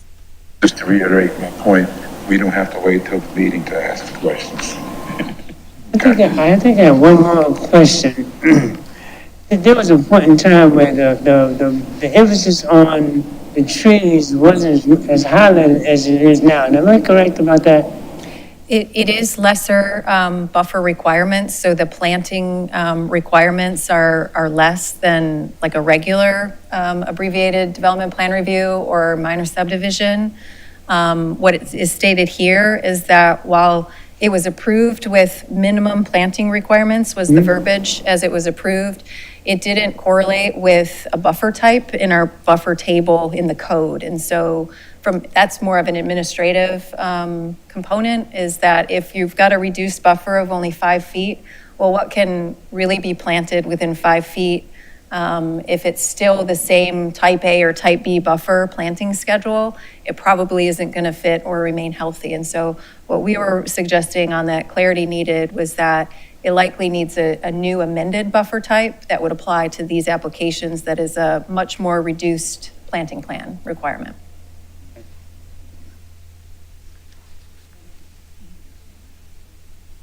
Given our volume of requests for family compound assistance and family subdivision assistance, can we glean from that this is really critical and important to historical neighborhoods, or maybe not so much, or is it too soon to tell? A lot of these, we're going to have very few of these. So, good question. Overseeing the design studio applications or inquiries, I'd say these make up about 10% or less of those inquiries. So we've had 11, I believe, applications for both types. It could be a number of things, like you've mentioned, the community might be waiting for phase 5 changes. Again, I think that conversation is totally open. I don't want to make any speculations, but I highly encourage, even if someone is unsure that they want to come forward with a family sub or family compound application, please come forward with the design studio, because that is a free service, and we will work through a lot of these issues and try to resolve those comments before you even start these applications. But that's all I can speak to on those. It's a good question. Any other questions? Great, good information. Thank you for that. We'll keep working in that direction. Just one second. Mr. White, I see you have your hand up. Yeah, please. Andre White, so appreciate the presentation. So one critical area of improvement that needs to be up there, I think in all meetings, is there's a 3-year ban on families from being able to sell or sort of at least lease to an outside third party their land if they do a family subdivision. So I think for some, that is a reason that you're not seeing more, right? So it sort of continues sort of to force families to, in some instances, sell because they can't subdivide the property. Even if there are family members that sort of live here that want to stay on land, and family members that are not from here that want to monetize the land are willing to give the other family members here their land, they can't under this. So then what oftentimes happens is partition action or heirs properties they have to sell. So I think one of the biggest areas for improvement under family subdivision is the removal of that 3-year condition on being able to sell a lot that's subdivided. Right? Because there's two sides of it. There's those that want to sell their asset, and there are those that want to preserve their asset. So I think some of the heirs property sales that we've seen over Hilton Head the last 10, 15 years probably would have been a partial sale if our family members living on sites could actually get a portion. So the way that it's written right now, can't do that. So, and I know that's why we adopted the subdivision, the paper subdivision, so people could be able to keep or trade land as they see. That's a very good point. I'm glad you brought that up to us. So that I think that, Yeah. every time we discuss this, like that one has to be on there. So all that could be, yeah. Is that gonna be something that the coders can look at? Yes, so I will add that to the list, and we'll start with areas of improvement, and I think that stakeholder meeting that we should schedule again, we'll bring that, we'll have a whole list, and we'll continue to add more to it. And I can even identify whether it's like an administrative approval, like how we implement the application, or if it's a code-specific change. And that just like, that is like a community advocating provision, right? The code writer coming in will not know how that impacts us as Native Islanders and all the different, conditions our families are in. And they won't know the history of all the heir sales that could have been prevented or things that are not happening now because of that 3-year provision. And then we have to push in this, push it to Planning Commission, and then push to council if we want to see that done. How often is that revisit for the 3 years? How often is that? Revisit, like, This is that's in the first this is iteration three. of it. I was told that it was 5, and that was like a compromise at the time of this So adoption. historically speaking, when we looked at even creating family compounds and family subdivision, right, you all may or may not remember if you were on the task force then. That's exactly right. The town was saying that having a 5-year hold requirement for the family to hold before they could sell. In our negotiations, it came down to the 3 years. Many of us, even at that time, still felt that, yes, we're all about cultural preservation, but I don't believe in telling people what they can and cannot do with their property. So there's something that I think that the code writer needs to look at, and even from a legal standpoint. The fear back then was that, somebody might do something to improve their property just so they can sell it to make more money. And if that's the case, then that's the case, but I don't think we can regulate that. Yeah. I think that's what Mr. White is saying as well. Is there any way we can meet with the code writer when he comes in? Oh, yeah. I'm hoping that we will be able to engage with him. Yeah. And he won't do this in a closed room by himself. Yeah. I think we have to push on, you guys as representative of Planning Commission, and then we have to talk to town council about it. because they're ultimately going to vote on that key. I think, this is pretty straightforward, where that one might be one that requires a lot of education and negotiation to get it actually passed. I'm not concerned about these, I'm concerned about that one. Yeah, and I'm hoping that we are in a better place. Yeah. And I'm glad you reminded us that, to make sure that we address that as well. Okay. Thank you. Okay. Thank you. Okay. Good presentation. A lot of good information, a lot of good discussion, and some good questions came out of that. So I appreciate the input from our public as well. Okay. I'd like to move on to the next item on our agenda, which is our land preservation update, which a lot of these things are related to some of the previous discussions that we had already. I believe Ms. Luana Grace Sellers is here to give us the update on our land preservation. Thank you, Mr. Chairman. Good afternoon, everybody. Just wanted to give a brief update on what has been going on with land preservation. Currently, we are working with 3 different families on resolving their heirs property issues that families that have come, oh, you're fine, families that have come to the town for assistance. Previously, I mentioned that the tax sale was October 5th. It was this year. I did attend, and I just want to give you a quick rundown on how the sale went. In total, there were 256 properties within the county. Of those properties, 29 of them were heirs properties. And of the 29, 25 of them were on Hilton Head. And of those properties that were on Hilton Head, only 6 of them were heirs properties.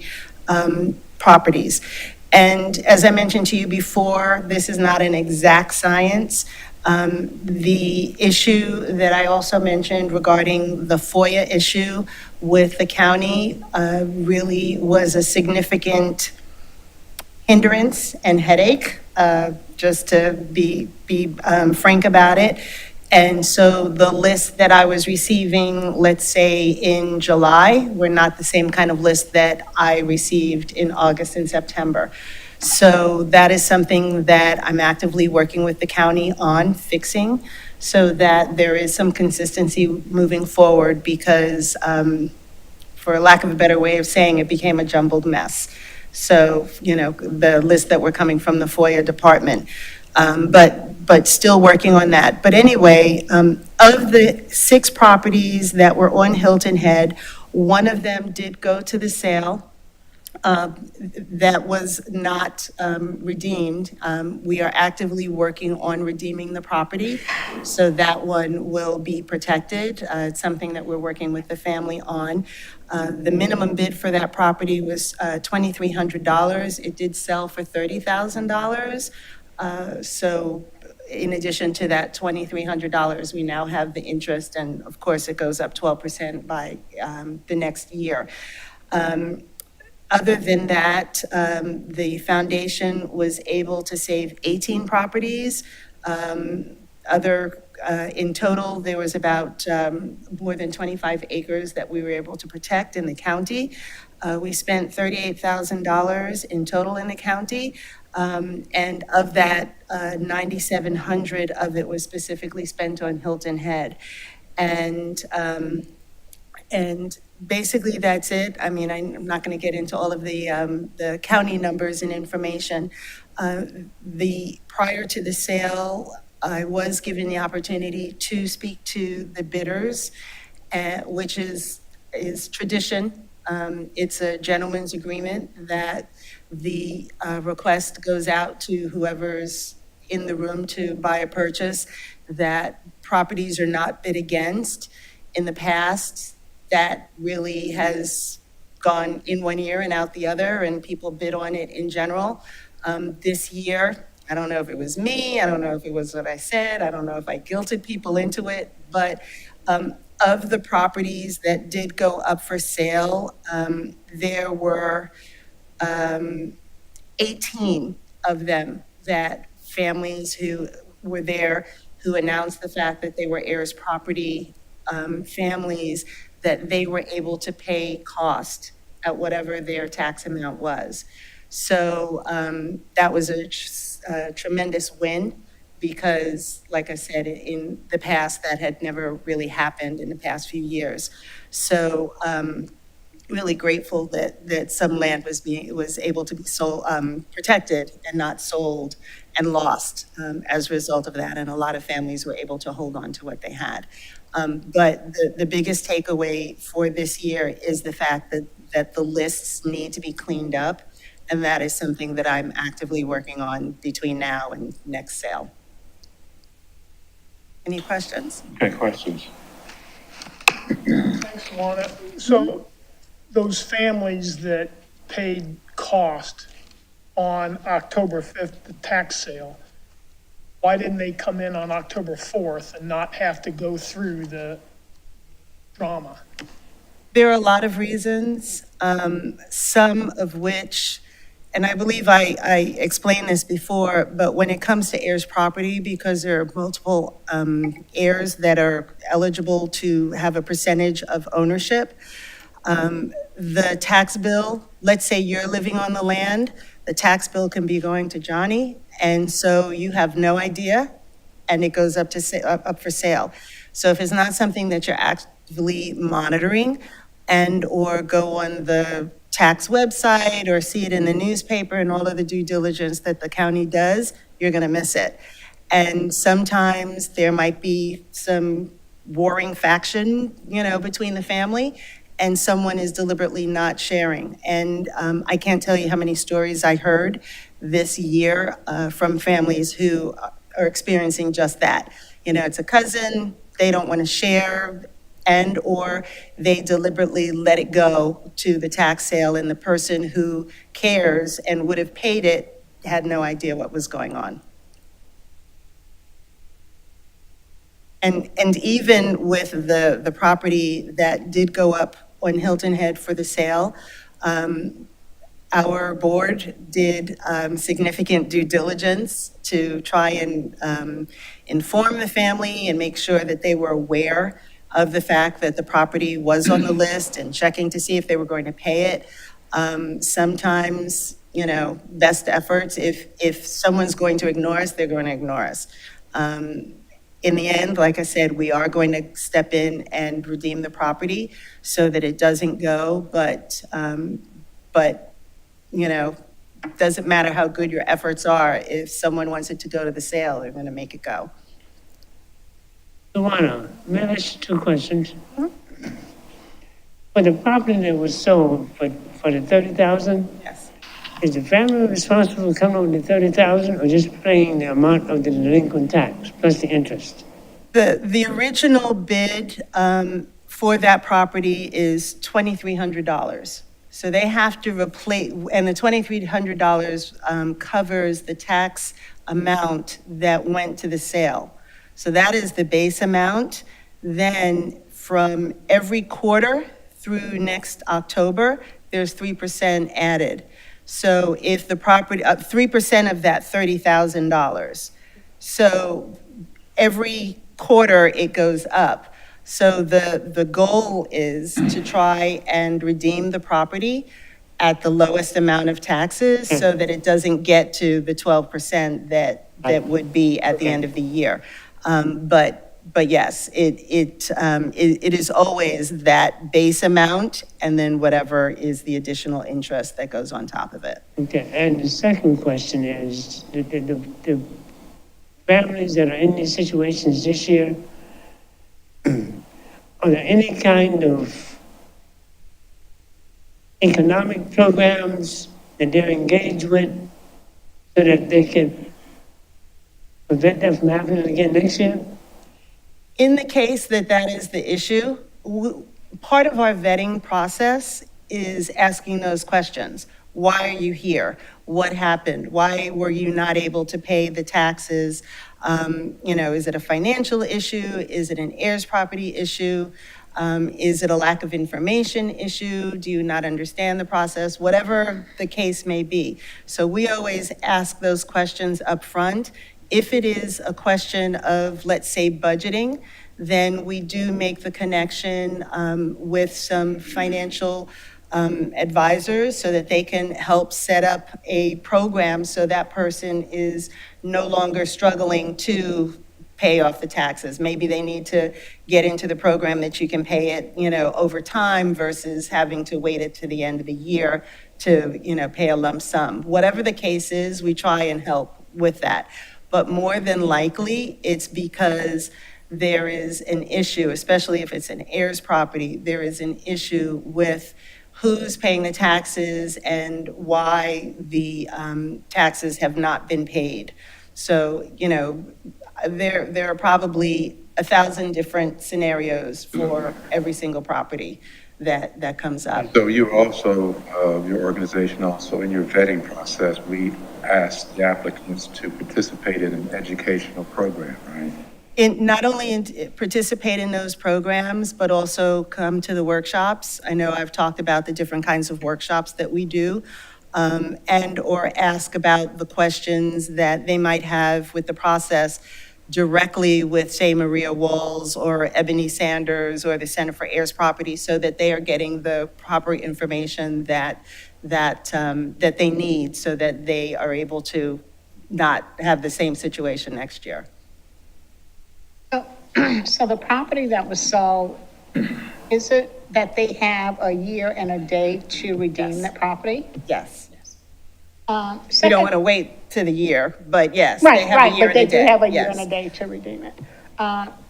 Second question is, so the list that you have in July and August, you say that is so different. What is different?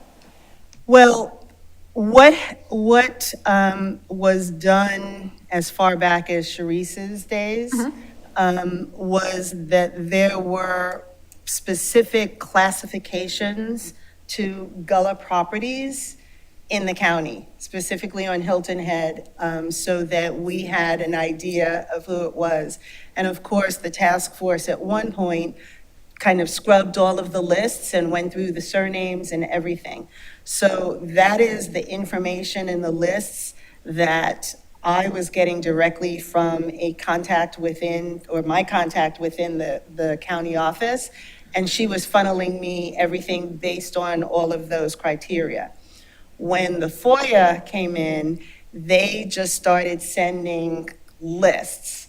So I was literally trying to weed out all of those identifications and classifications that we had established. So they kind of kitchen sinked it, if that makes sense, versus, so the list may have originally been, let's say 100 for a random number. The list that I was getting under the FOIA request was probably close to 300, and so literally going line by line back through and just trying to clean it up. The beauty of it is that Maria Walls is very sensitive and open to working with me and helping to resolve it so that it is a cleaner, smoother process moving forward. And so that's what we're working on. Thank you. You're welcome. So I just have a follow-up question for you. Without some real viable economic alternative, how many times will you bail a family out? Well, we have never looked to be a Band-Aid or a crutch for anybody. So year to year to year, we're not looking for the same people to come back. We want to figure out why you're here the first time and then help figure out that or resolve that problem so that moving forward, you don't have to come back. I'll give you a case study. There was a family that came to the town, not last year, but the year before, heirs property issue on Hilton Head. They went through the program with the Heritage Library to identify all of their heirs, but they did wind up on the tax sale. So we stepped in to not only help them with redeeming the property so it didn't go to the tax sale, but also making sure that they are fixing the problem. So right now, that family is with the Center for Heirs Property, ironing out the title so that moving forward, the two cousins that are, within a situation, have that resolved. One will handle their portion, going back to the family compounds conversation. One will have theirs, the other one will have theirs, and then moving forward, the responsibility has been divided. And it's not a, did you pay it this year? Or no, I thought you were going to pay it, and what's your half, and all of those kind of scenarios. All right, thank you. Well, thank you, Luana. I know you do good work. Thank you, I And appreciate that. The addition to you two with working with the town. And I know the process has become a little bit more challenging, so. It was not fun. Glad to have you focused in on that, and we support you in any way we can. I appreciate that. I appreciate that. And I am working on a few things that coming into the new year, I will bring back to you before we even get closer to the tax sale. And of course, there is already a calendar of workshops that I'm working on for 2024. So starting in February, we're going to hit the ground running with workshops and Will's clinics. And by the way, we will be hosting a Will's clinic this month. I'm working on the date because one of those families that I'm working on, people need wills. So we're doing a specific one for them and, whoever else within the community we can involve and help along the way. And I know that with the data that you have, you probably already have some good reports, things like that, but it'll be good to see those used as a measuring stick too, to see how we're doing. I know every year can be different, but just when we started, working in the community to see where we are now, measuring our strength of our cultural preservation, just how we're doing, so. Yes. Again, I appreciate your work. Absolutely. And to that point, this year alone, just on Hilton Head, hundreds of people have gone through the workshops and have been able to be receptive of the work. And I've been told that, in 1 hour and a half session, someone who had been working on something for 5 years got more answers in that hour and a half than she did in 5 years. So, to your point, there are some great success stories. And if you want me to give you a report the next time on the culmination of all of the specific data on how many people came in and the results, I'll be happy to do that. It'd be fun to see. Okay, I will do that for my next report. Thank you. Great, thank you. Appreciate it. Okay, we are down to the next item on the agenda, the coin project. I believe Mr. Bush is here.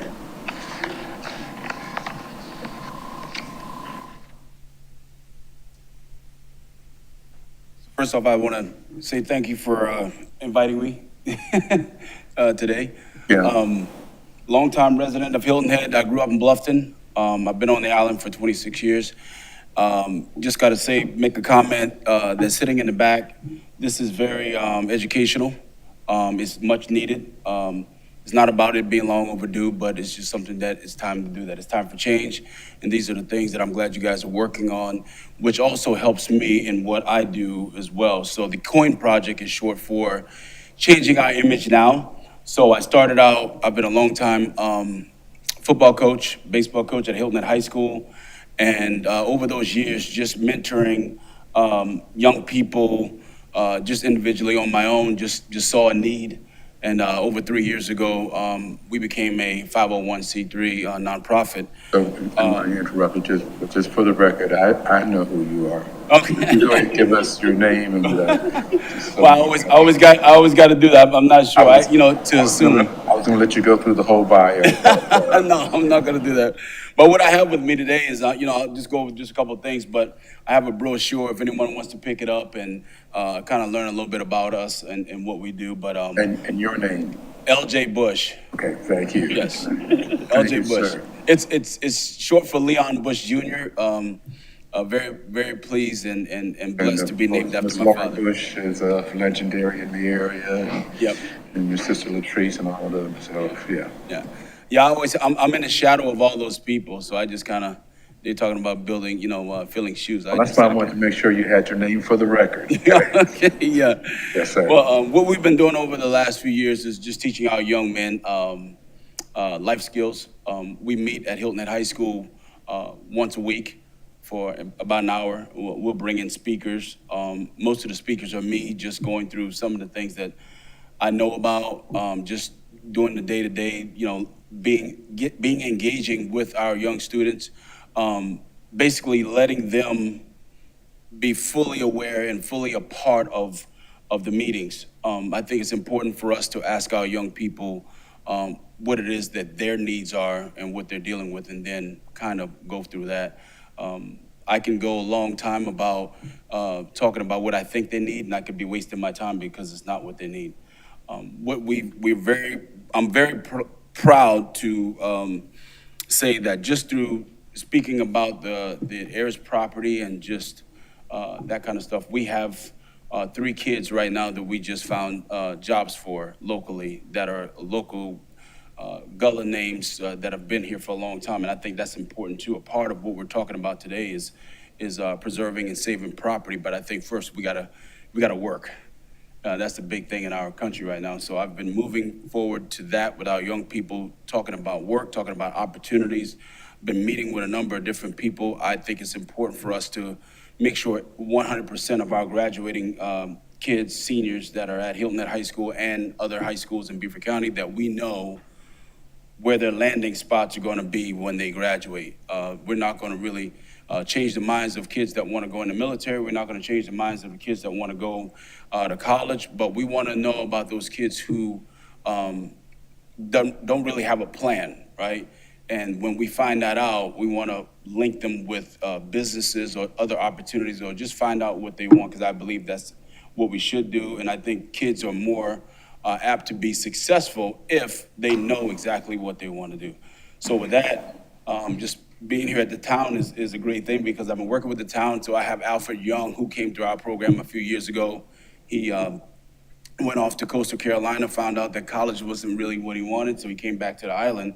But, talking with Mark Orlando and I think her name is Lisa Staffer, and the opportunities that the town have here, Alfred's been working at the town for a month. Why that's a big deal for me is Alfred's father and his grandfather, they have property on Muddy Creek and Spanish Wells Road. So to hear Ms. Luana and all you guys talk about heirs property, I think it's important to have that education piece too, with your family and your heritage, and teaching that and what property and things mean to the family, so the young people can go forward and carry on that heritage. So I think that's a win in his area, and that's something that we talk about. We talk about that with Sean Chisholm. His family is on Chisholm Place. He's going to be starting at the Hilton Head PSD on the north end. He's going to be starting there. He's going to accept that job. So he's after his grandfather passed away, he is the only Chisholm descendant of his grandfather. So he's with his mother and his aunt and his grandmother. So now he's, we're talking about taking on that responsibility. I do that and say that because my father always wanted to make sure before he passed away, and all these conversations that we've had is like, man, I started working, I was 12 years old. I was like, oh Lord, I got to hear all this, right? So, but I take that and say, what's the problem with why our kids can't have that responsibility now at 15 and 16 years old? Where have we missed this over the years of coddling and not putting responsibilities of family on our kids and teaching them what things mean to us and how do we get that? So that's kind of where I'm at with our program, as far as those type of things, teaching life skills and responsibility and accountability. A couple of things we do, we go over interviewing skills. I remember being at the PSD and having a young man come in and wanting to interview with me. And when he walked through the door, and he said, I'm here for an interview. And I said, you're not here for an interview today. He was like, what do you mean? This is my scheduled time. I said, you're not ready for an interview today. We're gonna have a conversation. And the conversation is what you wear when you're gonna represent a company is not what you have on right now. So we're gonna work this out a little bit. So we just had a conversation to make sure that he knew that it was important to come back with a pair of slacks on, shirt tucked in. It don't have to be a tie. My dad always said I need to wear a tie and a jacket. That's old school a little bit, but you can at least wear something a little bit more presentable. It's important for us to not allow kids to just do what they want to do. I believe in, if I got to step on toes to get it across, that's what'll happen, because they don't know. So it's up to us as adults to teach that. So the Coin Project, that's what we do. I'm just a little old school. It's all I know. Like Mr. Stevens said, I grew up with a family that was definitely instrumental and into my three sisters and myself. My father always said, you know, you need to protect your last name with everything you got. That's all you got. You can have as much money as you want, but when you lose your good name, you just lose a whole lot. It's hard to come back from. So we teach our young people about that. You find out through our website and our brochure, all the partnerships we've had. I'm about building partnerships within the community. I think relationship building is one of our key components of what we should do in our community. We have partnerships with the Hilton Head Fire Department. We have them with Hilton Head Hospital, the Economic Development Corporation. See Mr. Tom Hines here. He and I have been in a meeting with the Chamber and the USCB and the Technical College of Low Country with a new program that they're talking about, internships for our young people. I believe that that's where we should focus. As far as how I feel about the what's going on right now with your community, with this board, we have a lot of kids who are not going to go to college, and it's a lot of our kids. A lot of our kids on the north end, a lot of kids who have the historical names here on Hilton Head. What do we do with those kids here on Hilton Head? That's the question. How do we get right in front of them right now and make sure that they have the opportunities when they get out to work at a sustainable job where they can take care of some of these properties and some of the things that are going on, so we can preserve those lands and those heritages, and then find affordable housing and different things like that for them, so they can stay and be a part of our community, and one day be a part of this board to keep what you're working on right now going forward. So I think that's very important to us. So with that being said, Well, that's all great information, and I'm happy to hear you say quite a few things. And again, I'm very familiar with the Bush name and the Bush family, and your mother, of course, coming up through education and working on the Board of Education, and I think from where she is now, is still mentoring with her children and the many students that she's influenced over the years. And of course, we all know and love Latrice, and I need to talk to you. Tell your sister I need to talk to her. I got some work. Well, I'm the best singer in the family. They just don't give me the mic. Did you the best singer? Well, I think that's the first qualification of a diva is you got to claim it yourself. You're right. But there's a couple of good things that I know that you're saying. I'm excited about your program, and I know your work from a distance. But you're absolutely right. As far as preserving the land and all of that, that's great, but it's no good if we don't have the people here. And with the generations that keep coming up, what you said, like, what do they do here? How do we find opportunities for them to stay here?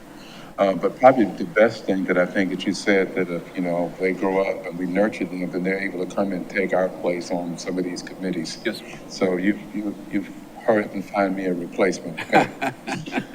Any other questions for Mr. Bush? How you doing, sir? Good.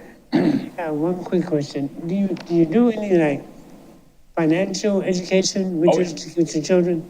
Yes, sir. Your children they know how to balance a checkbook, and they know what it means to save 10%, 15%. Yes, sir. And then for investment purposes, long-term type thing. So last year we implemented I have a mentor who helped me out through the years.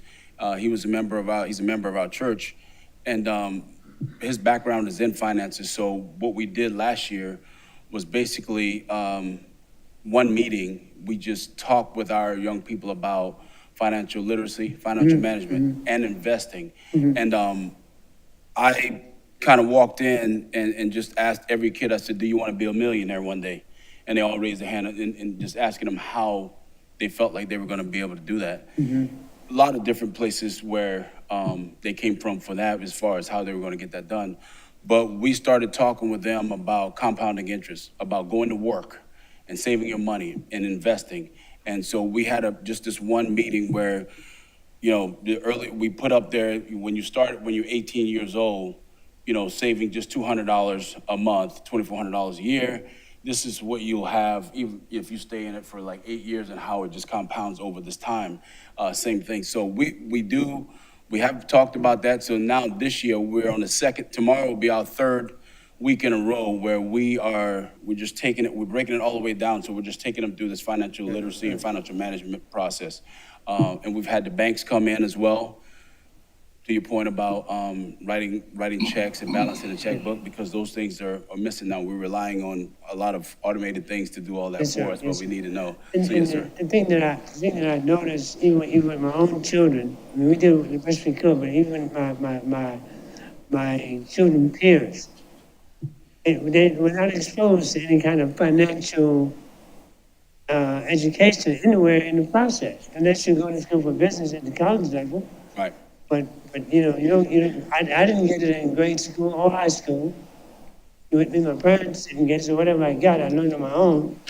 But it's something that's not taught. It should be a regular curricular item, I believe, from middle school on up.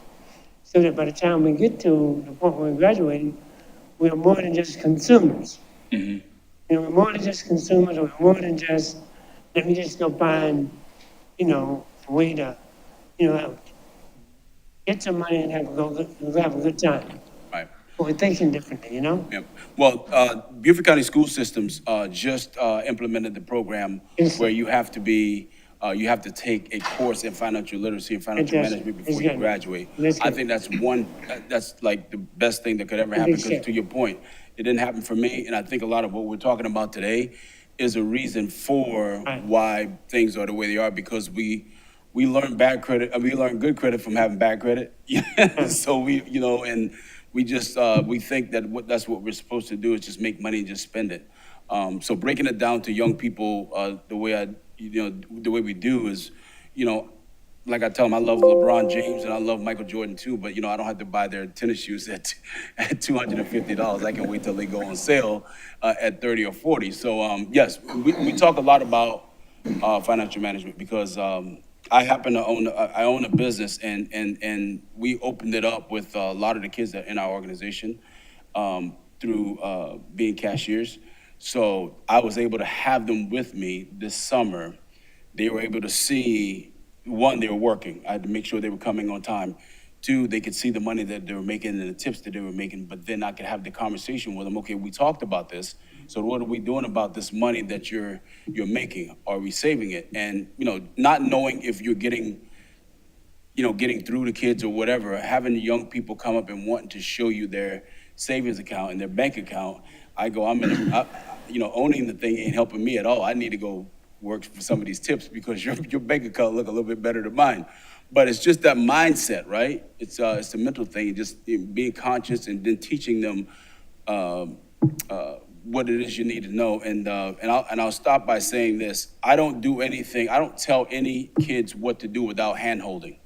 I will hand-hold a kid all the way through till they're 25, 30, 40 years old. I don't quit mentoring any of my guys that come through. I believe that some hand-holding is necessary. So we just don't teach them and just let them go out. I build relationships, build friendships with them. So we kind of transition from me just being someone in high school talking with them, but when they get out into the real world, I'm still there trying to do whatever they need to be successful. So, and I need a little hand-holding too sometimes, so it's so good. Thank you, that's good information. And I know we tend to say young men a lot of times, but I'm assuming there are young ladies in your program as well. Yes, I don't have as many, but I'm very happy to say that I have a few that have been pretty good. I've had a couple in my drum line, and she's a young lady that I saw leadership skills in the drum line. Well, she didn't start. She came in, she was listening a couple times, and I said, "Man, you can do this," So she's like, "I don't want to do it." I said, "Yeah, you can do it. You're a leader." And so she started doing it. She ended up leading the group. Decided that she wanted to go to South Carolina State University. Some financial things came about, and she wasn't able to go. But realized that her mom, being single, having two daughters, knowing that that would put a financial strain on the family, she decided that, and I kind of twisted her arm a little bit because I wanted her to not be here. So she enlisted into the Navy.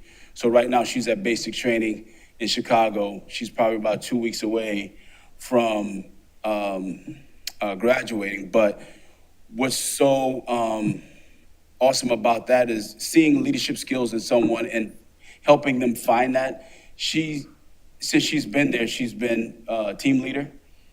She's a second petty officer right now. Never thought she would be able to do anything like that. So when she graduates, she'll be wearing her leadership silvers or whatever they call it in the Navy. And her mom, called, and she's just ecstatic about it because, kids are going, I don't want to do this, and you're not sure and all that. But when you put them in the right situation, that they can do something outside of what they thought they could do is mind-blowing. And mentally, that helps her and will help her through. So yes, we do have young ladies, and we're going to start a girls program. I'm gonna hire somebody for that though. Look, I'm gonna be around. I'll be around, but You're a smart man. hey, look, I grew up with 3 sisters, and I have 3 daughters. And they've worn me out over the years, man. I don't know if I got, but no, it's a good thing. But yes, yes, sir. Well, thank you, LJ, for Yeah, being here. thank It's you. good information, and let us know what we can do to help support that. And I want to talk to you more about some other thoughts that might be to help you with mentoring some of your people, okay? Yes, sir. I Or appreciate it. providing some opportunities, I should say, not mentoring, but job Oh yeah, no, placement and things like that. I welcome it. Thank you. I Great. appreciate it. Thank you. This brings us down to the end of our time together here, but I did have one other question for staff. I don't know if we can answer this or not, but there was a question about our educational program, and do we know where we stand with that now and how that's being progressed? Or I understand there's been some other sources of educating our town staff, or are we in place for that, or how long is that going to take? Nick Tabarentis for the record. I know that is more of a question for Missy, which she did have to leave. Last time that I spoke with her, there's still discussion about the program and the what is all going to be involved in the program. There is the program, and we are moving forward with it. It's just still talk about what is all going to be involved within. So I'm not at liberty really to say yet what has been approved and what hasn't been approved. So basically, it still hasn't been implemented. Yes, Okay. that is correct. But I can get more information from Missy as well. Okay, just let her know that we did have that question about that program. Okay, thank you. All right, it's always good to see such a good crowd in the house. Thank you, Chet, for being here as always. And of course, Miss Louise from the Gullah Museum, you're still reveling in your birthday celebration just a few weeks ago. So thank you for being here in the Gullah Museum and all that you do as well. And with Low Country Gullah, I want to thank you for the information. And of course, Mr. Bush, thank you for being here as well. And to my colleagues, if there's nothing further, then I would entertain a motion to be adjourned. We find ourselves adjourned. Thank you so much to our staff as